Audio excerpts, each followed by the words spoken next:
Welcome to వార్తా 9 ముందుగా headlines చూద్దాం. సీఎంగా బాధ్యతలు స్వీకరించిన చంద్రబాబు మెగా డిఎస్సీపై తొలి సంతకం సచివాలయంలో కోలాహలం. సాయంత్రం 4:41 సీఎంగా బాధ్యతలు చేపట్టిన చంద్రబాబు ఎన్నికల్లో ఇచ్చిన హామీల ఫైళ్లపై సంతకాలు.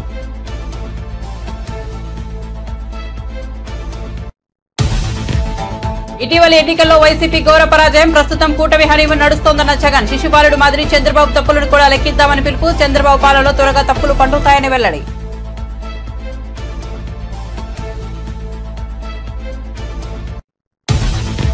కేంద్ర పౌర విమానయాన మంత్రిగా కింజరాపు రామ్మోహన్ నాయుడు ఢిల్లీలో బాధ్యతల స్వీకరణ. ప్రధానికి ప్రత్యేక ధన్యవాదాలు తెలుపుకుంటున్నట్లు వెల్లడి. 100 రోజుల ప్రణాళిక తయారు చేసి అమల్లోకి తీసుకొస్తామని కేంద్ర మంత్రి రామ్మోహన్ నాయుడు వెల్లడించారు.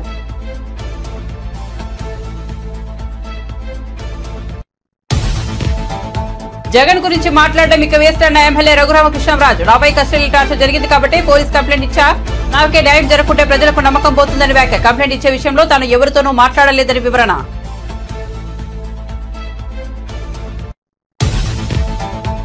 కేంద్ర బొగ్గు గనుల శాఖ మంత్రిగా కిషన్ రెడ్డి బాధ్యతలు. కేంద్ర హోంశాఖ సహాయ మంత్రిగా బాధ్యతలు స్వీకరించిన బండి సంజయ్. కార్యకర్తల కష్టం వల్లే తెలంగాణలో బీజేపీ గ్రాఫ్ పెరుగుతోందన్న కిషన్ రెడ్డి.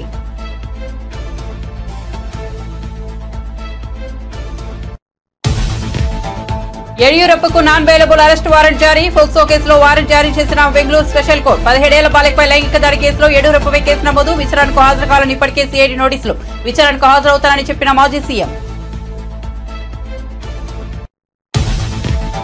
ఓడితే రాజకీయాల నుంచి తప్పుకుంటానన్న ఛాలెంజ్ పై అనిల్ కుమార్ ఆసక్తికర వ్యాఖ్యలు. లోక్సభ ఎన్నికల్లో లావు శ్రీకృష్ణదేవరాయల చేతిలో ఓటమి. తన ఛాలెంజ్ ను ఎవరూ స్వీకరించలేదని వెల్లడి. అందుకే మాటను కట్టుబడి ఉండాల్సిన పని లేదని స్పష్టీకరణ.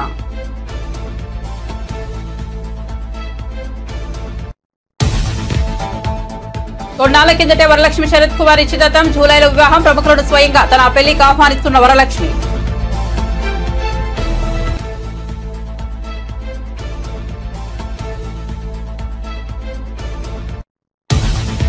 ఇక వార్త వివరాల్లోకి వెళ్తే టీడీపీ అధినేత చంద్రబాబు ఏపీ ముఖ్యమంత్రిగా బాధ్యతలు స్వీకరించారు. వెలగపూడిలోని రాష్ట్ర సచివాలయం మొదటి బ్లాక్ లో ఉన్న ఛాంబర్ లో సాయంత్రం 4:41 చంద్రబాబు సీఎంగా బాధ్యతలు అందుకున్నారు.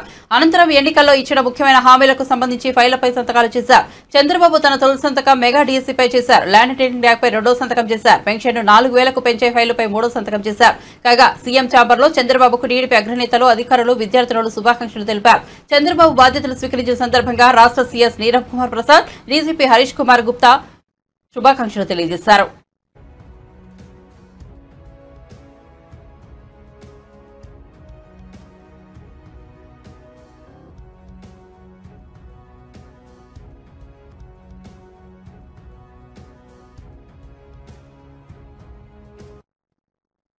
ఏపీ ముఖ్యమంత్రి చంద్రబాబు తిరుమల పర్యటన అనంతరం విజయవాడ చేరుకున్నారు. కనకదుర్గమ్మ దర్శనం కోసం కుటుంబ సమేతంగా ఇంద్రకీలాద్రికి విచ్చేశారు.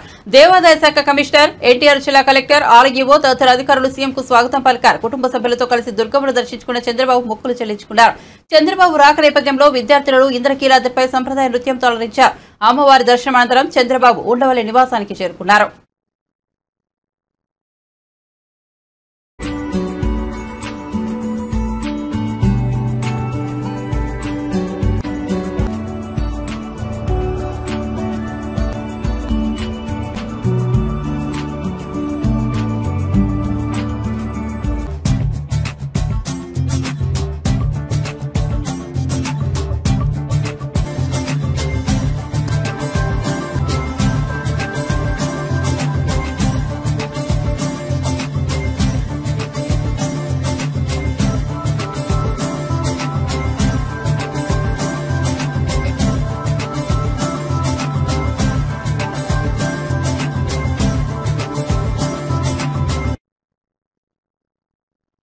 ప్రస్తుతం రాష్ట్రంలో టీడీపీ కూటమి హనీమూన్ నడుస్తోందని, వాళ్లకు కొంత సమయం ఇచ్చిన తర్వాత పోరాటం మొదలు పెడదామని మాజీ సీఎం జగన్ అన్నారు.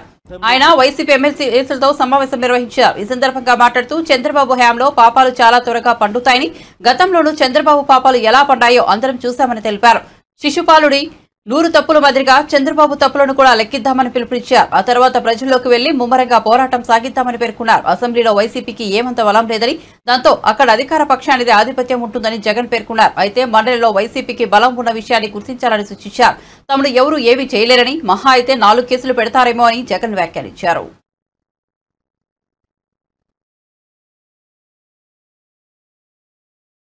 మనం గతంలో కూడా ఇదే మాదిరిగా పరిస్థితులు ఉన్నప్పుడు కూడా మనం ఏ మాదిరిగా పైకి లేచాము అన్నది కూడా మీ అందరికీ తెలిసిన విషయం. ఒకటి మీ అందరికీ చెప్తాము, ప్రజల్లో ఈరోజు మనం చేసిన మంచి ఉంది, ఇంటింటికి మనం చేసిన మంచి ఇంకా బ్రతికే ఉంది. ప్రజల్లో ఈరోజు మనం చేసిన పాలన మీద విశ్వసనీయత అనే పదానికి అర్థం ఈ రోజుకి కూడా ప్రజల్లో ఉంది. గడప గడపకు మనం చేసిన మంచి ఇంకా ప్రజల్లో బతికే ఉంది. మరి ఇవన్నీ ఉన్నప్పుడు మళ్ళీ మనం లేయడం కూడా సాధ్యం. కాకపోతే కొంచెం టైం పడుతుంది, ఆ టైం ఇవ్వాలి. ఆ టైం ఇచ్చినప్పుడు, అది జరిగినప్పుడు, పాపాలు పండినప్పుడు ఖచ్చితంగా మళ్ళీ మనం పైకి లేస్తాం. ఈ విషయం ప్రతి ఒక్కరం కూడా గుర్తుపెట్టుకోవాలి. ఎందుకు ఈ మాట కూడా చెప్తా ఉన్నానంటే, రాజకీయాలలో అన్నిటికన్నా ముఖ్యమైన అంశం క్యారెక్టర్, విలువలు, విశ్వసనీయత. ఈ పదాలకు అర్థం తెలిసి ఉండడం రాజకీయాలలో చాలా అవసరం. రాజకీయం అంటే ఎల్లవేళలా అధికారమే కాదు. అధికారంలో లేనప్పుడు కష్టాలు ఖచ్చితంగా వస్తాయి, కానీ ఖచ్చితంగా కష్టాలు వచ్చినప్పుడు మనం ఖచ్చితంగా ఏ రకంగా రియాక్ట్ అవుతామన్నది మన చేతుల్లో. విలువలు, విశ్వసనీయత లేని మనిషిగా రాజకీయాలు చేద్దామా, లేదా కష్టాలు వచ్చినప్పుడు ఆ కష్టాలను ఎదుర్కొని హుందాగా నిలబడుతూ మళ్ళీ 5 సంవత్సరాలు కన్ను మూసుకుంటే 5 సంవత్సరాలు అయిపోతాయి, మళ్ళీ 5 సంవత్సరాల తర్వాత మన పాలన వస్తుంది, మన ప్రభుత్వం వస్తుంది, అప్పుడు మళ్ళీ మనమే ఆందోళన ఎక్కుతామన్నది కూడా గుర్తుపెట్టుకొని అడుగులు వేస్తామా అన్నది మనలో ప్రతి ఒక్కరూ కూడా ఆలోచన చేసుకోవాలి. ఇదే మన ప్రభుత్వం అధికారంలో ఉన్నప్పుడు కులం చూడలేదు, మతం చూడలేదు, ప్రాంతం చూడలేదు, రాజకీయాలు చూడలేదు, చివరికి ఏ పార్టీకి ఎవరు ఓటు వేశారు అన్నది కూడా చూడకుండా ప్రతి పథకము కూడా డోర్ డెలివరీ చేయించాం. మనం అర్హత మాత్రమే ప్రామాణికంగా తీసుకుని ప్రతి పథకము, ప్రతి మంచి కూడా ప్రతి ఇంటికి డోర్ డెలివరీ చేయించాం. అలా ప్రతి మంచి, ప్రతి పథకము డోర్ డెలివరీ చేసిన ప్రభుత్వం మనదైతే, పాలన మందైతే, ఈరోజు కేవలం వాళ్ళ పార్టీకి ఓటు వేయలేదు అని మాత్రమే, ఓటుకు వేయకపోవడమే పాపం అన్నట్టుగా ఈరోజు రావణ కాష్టం సృష్టిస్తూ ఉన్నారు, విధ్వంసం చేస్తూ ఉన్నారు, ఆస్తులు నష్టం చేస్తున్నారు, కొడతా ఉన్నారు, అవమానిస్తూ ఉన్నారు. ఇవన్నీ శిశుపాలుని పాపాల్లో భాగాలుగా ఇవన్నీ అప్పుడే పాపాలు మొదలయ్యాయి.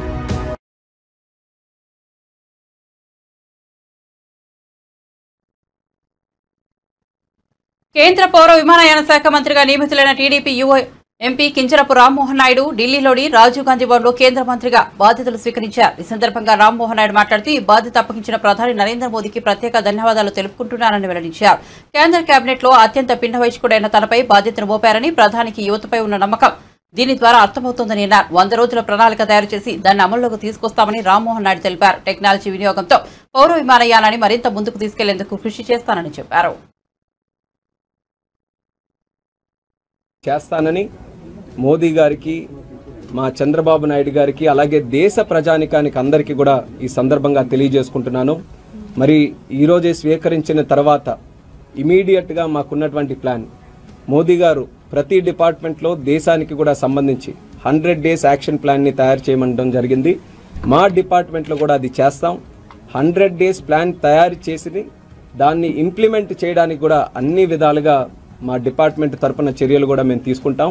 అలాగే 100 డేస్ ప్లాన్ నుంచి 100 ఇయర్స్ ఆఫ్ ఇండిపెండెన్స్ వరకు, అంటే 2047వ సంవత్సరం వరకు కూడా ఈ సివిల్ ఏవియేషన్ డిపార్ట్మెంట్లో ఏ కార్యక్రమాలు చేయాలి దాని మీద ప్రత్యేకమైనటువంటి దృష్టి పెట్టి ఈ 5 సంవత్సరాలు కూడా సివిల్ ఏవియేషన్ మినిస్ట్రీలో బలమైనటువంటి పునాదులు దేశంలోనే కాదు ప్రపంచంలోనే ఒక ఉన్నతమైనటువంటి సెక్టర్గా తయారు చేయడానికి మా వంతుగా చర్యలు తీసుకుంటామని కూడా హామీ ఇస్తున్నాను.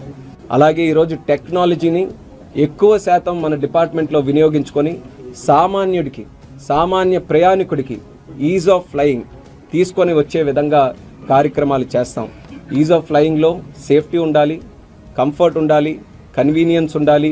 వాళ్ళకి ఎప్పుడైనా సరే ఎటువంటి సమస్య వస్తే సరైనటువంటి రిడ్రెసల్ మెకానిజం కూడా మన ప్రభుత్వం నుంచి డిపార్ట్మెంట్ నుంచి ఉండే విధంగా ఈ 100 days యాక్షన్ ప్లాన్ కానీ వచ్చే 25 సంవత్సరాల తాలూకు యాక్షన్ ప్లాన్ కానీ ఈజ్ ఆఫ్ ఫ్లయింగ్ మీద మేము దృష్టి పెడతామని కూడా ఈ సందర్భంగా తెలియజేసుకుంటున్నాను. అలాగే ఇప్పుడున్నటువంటి ఎన్వైర్న్మెంట్ పరిస్థితులు కూడా చూసుకుంటే ఎన్వైర్న్మెంట్ ఫ్రెండ్లీగా కూడా డిపార్ట్మెంట్ రన్ చేయాలి. గతంలో కూడా మోదీ గారు గత 10 సంవత్సరాలుగా అన్ని డిపార్ట్మెంట్స్లోనూ కూడా ఇది అలవాటు చేయడం జరిగింది. నేను కూడా చంద్రబాబు నాయుడు గారితో సుదీర్ఘంగా పనిచేశాను. గత 10 సంవత్సరాలుగా పార్లమెంట్ సభ్యుడిగా ఉన్నప్పుడు, ఆయన ముఖ్యమంత్రిగా ఉన్నప్పుడు కానీ, ఆయన పార్టీని లీడ్ చేసినప్పుడు కానీ ఆయన తాలూకు కార్యక్రమాలు స్పష్టంగా చూశాను. ఎంత రెస్పాన్సిబుల్గా లీడర్షిప్ని ముందుకు నడిపించాలనేది ఆయన దగ్గర నేర్చుకున్నాం. పేపర్లెస్ చేయాలి, లేకపోతే రెన్యూబుల్ ఎనర్జీస్ని మనం వాడుకోవాలనేది చంద్రబాబు నాయుడు గారు కూడా మాకు నేర్పించినటువంటి నాయకత్వం. దాన్ని సివిల్ ఏవియేషన్ మినిస్ట్రీలో కూడా వాడుతాం. సివిల్ ఏవియేషన్ మినిస్ట్రీని కూడా 100% ఈకో ఫ్రెండ్లీగా, ఎన్వైర్న్మెంట్ ఫ్రెండ్లీగా తయారు చేయడానికి మా వంతుగా చర్యలు కూడా తీసుకుంటాం. చాలా వరకు ఎయిర్పోర్ట్స్ అన్నీ కూడా ఆ దిశలో ముందుకు వెళ్ళాయి. భవిష్యత్తులో 100% దేశంలో ఉన్నటువంటి ఎయిర్పోర్ట్స్ కానీ మనం చేసే కార్యక్రమాలు కానీ eco friendly and environment friendly చేసే విధంగా కార్యక్రమాలు చేస్తాం. దానితో పాటు ఎయిర్పోర్ట్స్ తాలూకా కన్స్ట్రక్షన్ ఇప్పుడు బడ్జెట్ కూడా మరొక 4 రోజుల్లో ప్రవేశపెట్టబోతున్నారు. కాబట్టి దానికి కావలసినటువంటి ఫండింగు, స్కీమ్స్, మా తాలూకా ఆలోచన అంతా కూడా ఏంటంటే Tier 2, Tier 3 సిటీస్కి కూడా ఎయిర్పోర్ట్ తాలూకా ఫెసిలిటీస్ని వాళ్ళకి దగ్గరగా చేరువ చేయాలి. ఒక కామన్ వెహికల్ కింద ఎయిర్ ఫ్లయింగ్ని అందుబాటులో సామాన్యుడు కూడా తీసుకొని రావాలి. ఆ ప్లానింగ్తో ఇన్ఫ్రాస్ట్రక్చర్ ప్రాజెక్ట్స్ ఈరోజు కొత్తగా స్టార్ట్ చేయాల్సినవి కాదు, గతం నుంచి కూడా రన్ అవుతున్నాయి, కొన్ని మధ్యలో ఉన్నాయి. వాటికి కూడా ఫండింగ్ అంతా కేటాయించుకొని దాన్ని ఫుల్ ఫ్లెడ్జ్డ్గా కంప్లీట్ చేయడానికి కేంద్ర ప్రభుత్వం ఫైనాన్స్ డిపార్ట్మెంట్ తాలూకా సహకారం తీసుకుంటాం. అది కూడా మా ప్లానింగ్లో. కిషన్ రెడ్డి, బండి సంజయ్లు గురువారం కేంద్ర మంత్రులుగా బాధ్యతలను స్వీకరించారు. కేంద్ర బొగ్గు గనుల శాఖ మంత్రిగా కిషన్ రెడ్డి బాధ్యతలు చేపట్టగా ఢిల్లీలోని హోంశాఖ కార్యాలయంలో కేంద్ర హోంశాఖ సహాయ మంత్రిగా బండి సంజయ్ బాధ్యతలు స్వీకరించారు. ఈ సందర్భంగా కిషన్ రెడ్డి మాట్లాడుతూ మోదీ హయాంలో కోతలు లేకుండా విద్యుత్తును అందిస్తున్నట్టు చెప్పారు. అధికంగా బొగ్గు ఆధారిత విద్యుత్ ఉత్పత్తి జరుగుతోందన్నారు. ఇతర దేశాల నుంచి మనం బొగ్గును దిగుమతి చేసుకుంటున్నామని తెలిపారు. మున్ముందు దిగుమతిని తగ్గించి దేశీయంగా ఉత్పత్తిని పెంచుతామన్నారు. ఖనిజాల అన్వేషణ, త్రవ్వకాల ద్వారా ఉపాధి కల్పనకు కృషి చేస్తామన్నారు. బొగ్గు గనుల మంత్రిత్వ శాఖల అధికారులు ఒక బృందంగా నిబద్ధతతో పనిచేస్తామని కిషన్ రెడ్డి పేర్కొన్నారు. ఈ 2 డిపార్ట్మెంట్ సంబంధించి మంత్రిగా ప్రధానమంత్రి గారు నాకు బాధ్యతలు ఇవ్వడం జరిగింది. ఈరోజు అధికారపూర్వకంగా ఈ బాధ్యతలు ఈరోజు చేపట్టాను. మనకందరికీ తెలుసు, దేశంలో విద్యుత్ లేకుండా, పవర్ లేకుండా ఏ ఒక్క పని కూడా కాదు.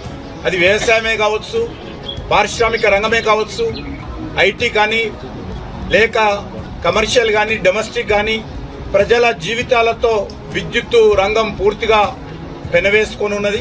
భారతదేశంలో విద్యుత్ కొత్త లేనటువంటి ఒక నూతన భారతాన్ని నరేంద్ర మోడీ గారు ఈరోజు ఆవిష్కరించారు. ఈ రాష్ట్రము ఆ రాష్ట్రము కాదు, అన్ని రాష్ట్రాల్లో కూడా అవసరమైనంత విద్యుత్ అన్ని రంగాలకు అందుతా ఉంది. దానికి ప్రధానమైనటువంటి కారణము బొగ్గు ద్వారానే ఈరోజు విద్యుత్ ఉత్పత్తి అత్యధిక శాతం అవుతా ఉంది. రానున్న రోజుల్లో ఇంకా విద్యుత్ ఉత్పత్తి పెంచడం కోసము, విద్యుత్ ట్రాన్స్పోర్టు ఇంకా పెంచడం కోసము అనేక రకాలుగా నరేంద్ర మోడీ గారి నాయకత్వంలో యాక్షన్ ప్లాన్ చేస్తూ ఉన్నారు. రానున్న రోజుల్లో దీన్ని మరింతగా ముందుకు తీసుకెళ్తాము. ఇక్కడ పవర్ మినిస్ట్రీ కానీ, రైల్వే మినిస్ట్రీ కానీ, కోల్ మినిస్ట్రీ కానీ, మైన్స్ మినిస్ట్రీ కానీ, వీటన్నిటికీ ఎన్వైరన్మెంట్ మినిస్ట్రీ కానీ, వీటన్నిటికీ ఒక అవినాభావ సంబంధం ఉంది. వీటన్నిటిని కూడా సమన్వయం చేసుకుంటూ ముందుకెళ్తాము. విద్యుత్ కోత లేనటువంటి భారతాన్ని నిర్మించాలంటే బొగ్గు ఉత్పత్తి పెంచాల్సినటువంటి అవసరం ఉంది. ఇతర దేశాల నుంచి ఇంకా కొంత మేరకు మనం బొగ్గు దిగుమతి చేసుకుంటున్నాం. రానున్న రోజుల్లో కూడా పూర్తి స్థాయిలో మన అవసరాలకు కావలసినటువంటి బొగ్గును మనమే ఉత్పత్తి చేసుకోవడం, ఆ యొక్క మినరల్స్ బయటికి తీయడము, ఉపాధి అవకాశాలు పెంచడము, మినరల్స్ని కూడా ఇతర దేశాలకు కూడా ఎక్స్పోర్ట్ చేయడము. నేను తప్పకుండా ఇటు మైన్స్ మినిస్ట్రీ, కోల్ మినిస్ట్రీ ఒక టీం వర్క్గా మేమందరం పనిచేసి మా అధికారులు మేమందరం తప్పకుండా నరేంద్ర మోడీ గారు కానీ దేశ ప్రజలు కానీ ఏ ఆకాంక్షలతోటైతే ఈరోజు ముందుకెళ్తా ఉన్నారో ఆ దిశలోనే మేమందరము డెడికేషన్తో పనిచేస్తామని ఈ సందర్భంగా మనవి చేస్తాం. కనీసం వార్డు మెంబర్ గా కూడా పనిచేయని నేతలను పెద్దల సభకు పంపించారని తీన్మార్ మల్లన్న భావోద్వేగానికి గురయ్యారు. ఇటీవల తెలంగాణలో జరిగిన గ్రాడ్యుయేట్ ఎమ్మెల్సీ ఎన్నికల్లో ఆయన కాంగ్రెస్ అభ్యర్థిగా పోటీ చేసి గెలుపొందారు. ఆయన ఎమ్మెల్సీగా ప్రమాణ స్వీకారం చేశారు. మండలి చైర్మన్ గుత్తా సుఖేందర్ రెడ్డి ఆయనతో ప్రమాణం చేయించారు. అనంతరం ఆయన మీడియాతో మాట్లాడుతూ తన గెలుపునకు సహకరించిన వారందరికీ కృతజ్ఞతలు తెలిపారు. జీవితంలో తనకు వచ్చిన మొదటి అవకాశం ఇదే అన్నారు. తన గెలుపునకు ప్రతి ఒక్కరూ సహకరించాలన్నారు. నిన్న మొన్నటి వరకు ఉన్న మల్లన్న వేరు, ఈ రోజు నుంచి బాధ్యత కలిగిన మల్లన్నలా ఉంటానన్నారు. నమస్కారం. ఇవాళ శాసన మండలి సభ్యుడిగా గౌరవ చైర్మన్ గారి సమక్షంలో ప్రమాణం చేయడం జరిగింది.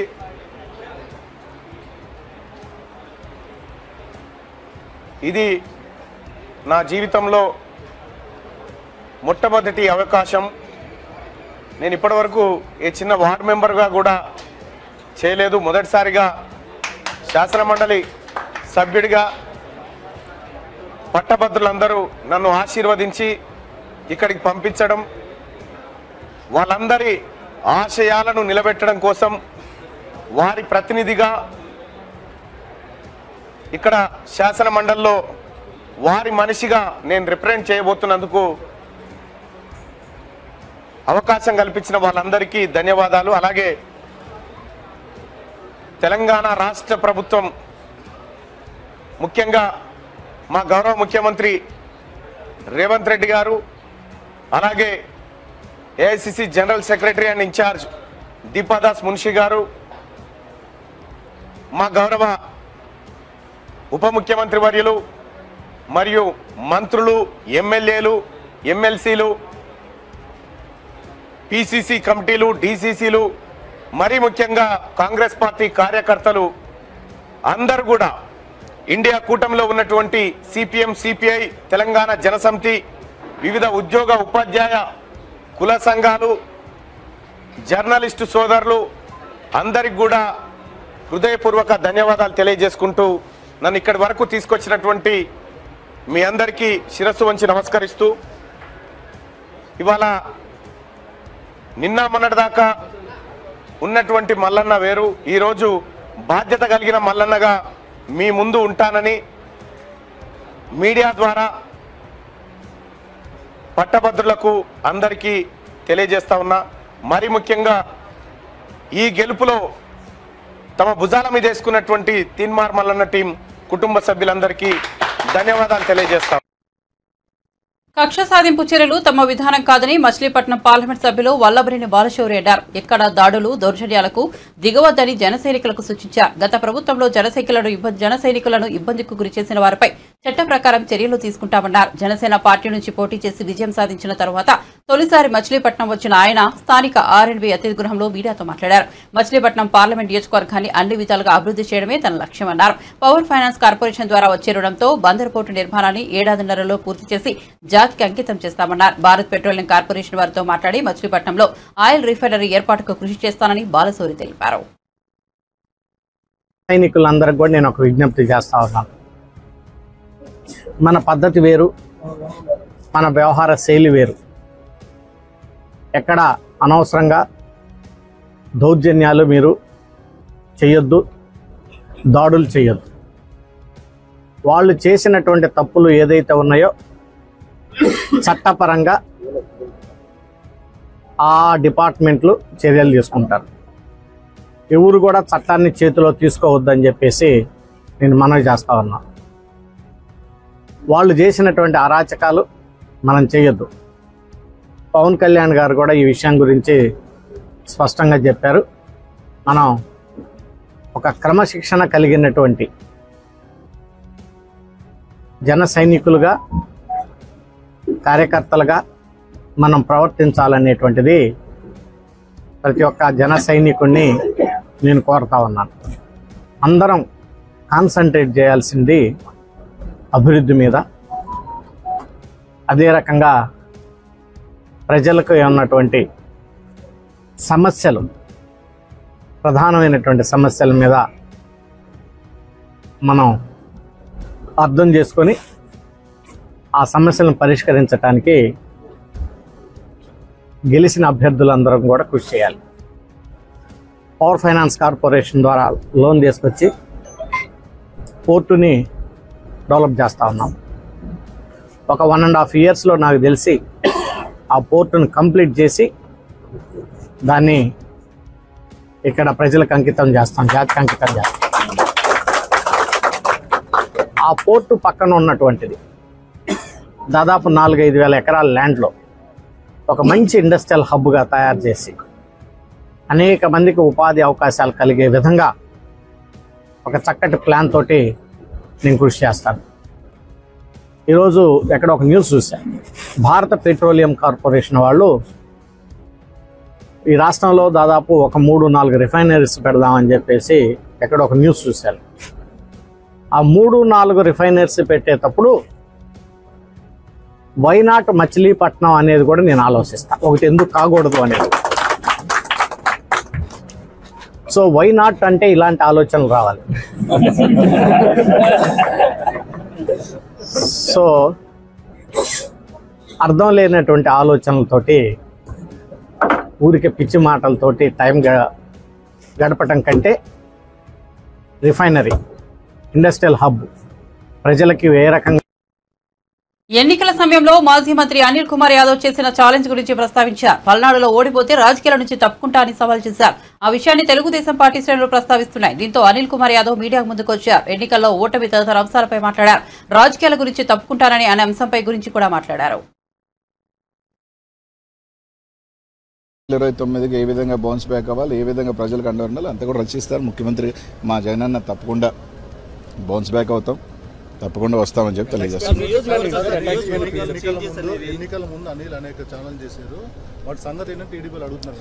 ఇప్పుడు ఒకసారి మీరు అందరూ ఆలోచన చేయాలా.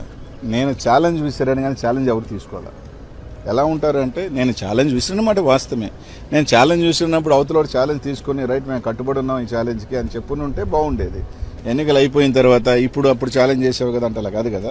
నేను ఒక సవాల్ విసిరినప్పుడు ఆ సవాల్ స్వీకరించేవాడు కూడా స్వీకరించుకొని చేస్తుంటే బాగుండేది. రైట్, ఏదో సామెత ఒకటి ఉంది, హనుమాన్ జంక్షన్లో నాకు బాగా నచ్చిన డైలాగు, గెలిచినోడు చెప్తాడు ఓడినోడు వినాలని. ఈరోజు వాళ్ళు చెప్తున్నారు, మేము వింటాం, పర్వాలేదు.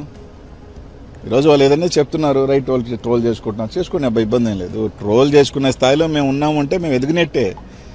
We are in public. Good publicity or bad publicity is a publicity. నియోజకవర్గాల మార్పులు ఓటమిలో ఎంతవరకు ఫ్యాక్టర్ పనిచేసింది?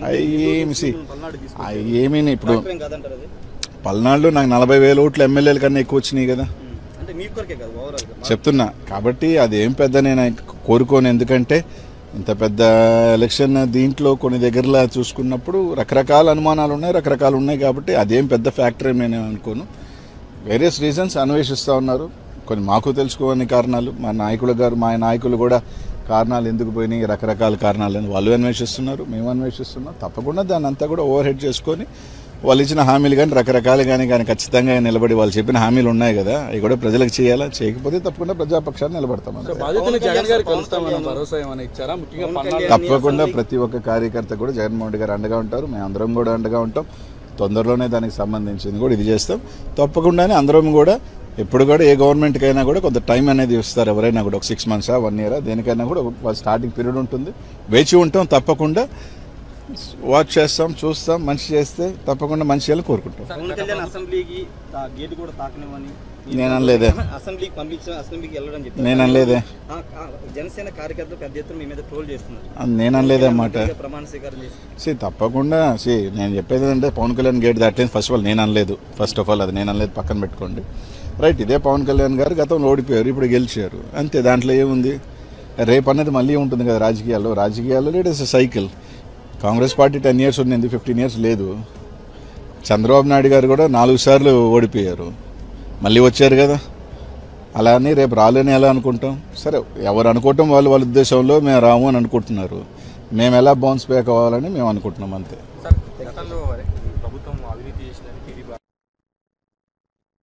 ఆంధ్రప్రదేశ్ మాజీ ముఖ్యమంత్రి జగన్మోహన్ రెడ్డి గురించి ఇకపై తాను వ్యక్తిగతంగా మాట్లాడబోనని టీడీపీ ఎమ్మెల్యే రఘురామకృష్ణరాజు స్పష్టం చేశారు. ఈ మేరకు గురువారం ఉదయం మీడియా సమావేశం ఏర్పాటు చేసి మాట్లాడారు. దీనిపై మరింత వివరణ ఇస్తూ మంచో చెడో చేయాల్సింది చేశాడు, వెళ్లిపోయాడు. ఇప్పుడు ప్రజలు ఆ విషయం పట్టించుకోరు. ప్రజల దృష్టి ఇప్పుడు మాపై ఉంటుంది.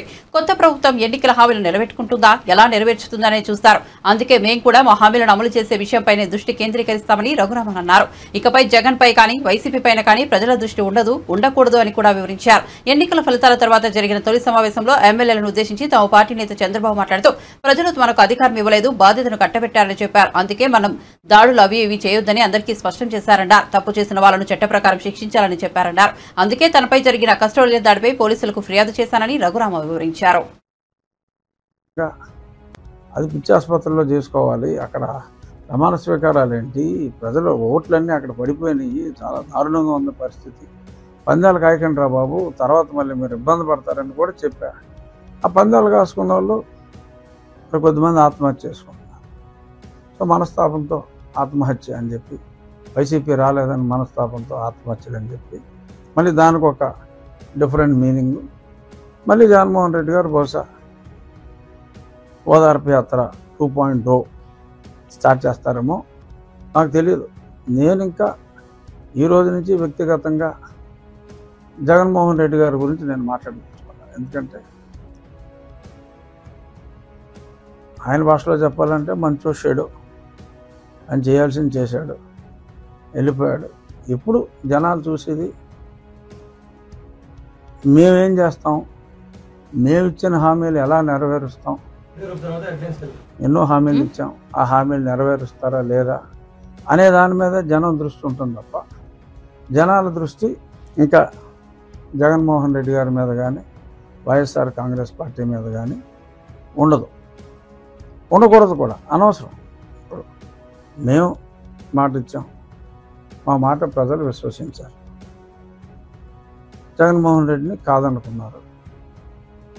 మాకు మేము ఊహించిన దానికన్నా కూడా పెద్ద అందలం ఎక్కించారు. మొన్న మా ఎమ్మెల్యేల మీటింగ్లో కూడా చంద్రబాబు నాయుడు గారు అదే స్పష్టంగా చెప్పారు. మనకి ప్రజలు అధికారం ఇవ్వలేదు, మనకి ప్రజలు ఒక బాధ్యత అప్పచెప్పారు. ఆ బాధ్యతని సక్రమంగా నిర్వహించాలి. దాడులు ఇటువంటివి మనం చేయకూడదు. చట్ట ప్రకారం తప్పు చేసిన వాళ్ళని శిక్షించాలి. సో దీనికి ఒకరోజు ముందుగానే నేను చట్ట ప్రకారం ఒక పోలీస్ కంప్లైంట్ కూడా ఇవ్వడం జరిగింది. బహుశా నేడో రేపో మరి నిన్నటి వరకు పోలీస్ అంతా కూడా ప్రమాణ స్వీకార ఏర్పాట్లో ఉంది కాబట్టి బహుశా 1-2 రోజుల్లో మరి అది ఎఫ్ఐఆర్ కూడా నా కస్టోడియల్ టార్చ్. కర్ణాటక మాజీ ముఖ్యమంత్రి బీజేపీ నేత యడియూరప్పకు నాన్ బెయిలబుల్ అరెస్టు వారెంట్ జారీ అయింది. పోక్సో కేసులో ఆయనకు బెంగళూరు స్పెషల్ కోర్టు ఈ వారెంట్ను జారీ చేసింది. దర్యాప్తు సంస్థ ఆయన అరెస్ట్ చేసే అవకాశాలు కనిపిస్తున్నాయి. 17 ఏళ్ల బాలికపై లైంగిక దాడి కేసులో యడియూరప్పపై కేసు నమోదైంది. ఈ కేసుకు సంబంధించి విచారణకు హాజరు కావాలని సిఐడి మాజీ ముఖ్యమంత్రికి నోటీసులు ఇచ్చింది. విచారణకు హాజరవుతారని ఆయన దర్యాప్తు సంస్థకు సమాధానమిచ్చారు. బులెటిన్ ముగించే ముందు హెడ్లైన్స్ మరోసారి చూద్దాం.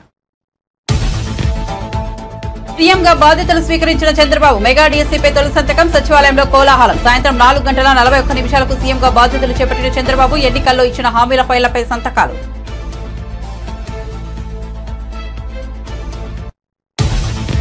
ఇటీవలి ఎన్నికల్లో వైసీపీ ఘోర పరాజయం. ప్రస్తుతం కూటమి హనీమూన్ నడుస్తోందన్న జగన్. శిశుపాడుల మాదిరి చంద్రబాబు తప్పులను కూడా లెక్కిద్దామని పిలుపు. చంద్రబాబు పాలనలో త్వరగా తప్పులు పండుతాయని వెల్లడి.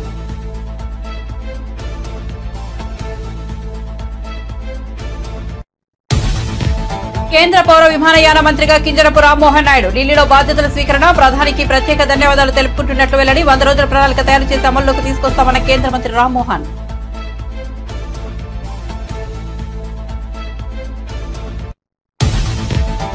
జగన్ గురించి మాట్లాడడం ఇక వేస్ట్ అన్న ఎమ్మెల్యే రఘురామకృష్ణరాజు. నాపై కస్టోడియల్ టార్చర్ జరిగింది కాబట్టి పోలీస్ కంప్లైంట్ ఇచ్చా. నాకే న్యాయం జరగకుంటే ప్రజలకు నమ్మకం పోతుందని వ్యాఖ్య. కంప్లైంట్ ఇచ్చే విషయంలో తాను ఎవరితోనూ మాట్లాడలేదని వివరణ.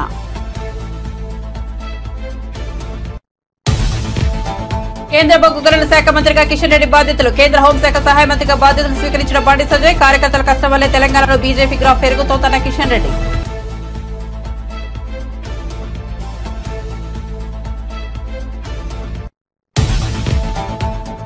యడియూరప్పకు నాన్ బెయిలబుల్ అరెస్ట్ వారెంట్ జారీ. ఫోక్సో కేసులో వారెంట్ జారీ చేసిన బెంగళూరు స్పెషల్ కోర్టు. 17 ఏళ్ల బాలిపై లైంగిక దాడి కేసులో యడియూరప్పపై కేసు నమోదు. విచారణకు హాజరు కావాలని ఇప్పటికే సిఐడి నోటీసులు. విచారణకు హాజరవుతారని చెప్పిన మాజీ సీఎం.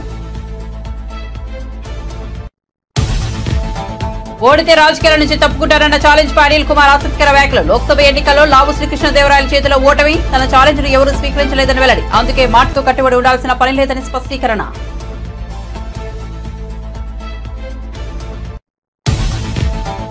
కొన్నాళ్ల కిందటే వరలక్ష్మి శరత్ కుమార్ నిశ్చితార్థం. జూలైలో వివాహం. ప్రముఖులను స్వయంగా తన పెళ్లికి ఆహ్వానిస్తున్న వరలక్ష్మి.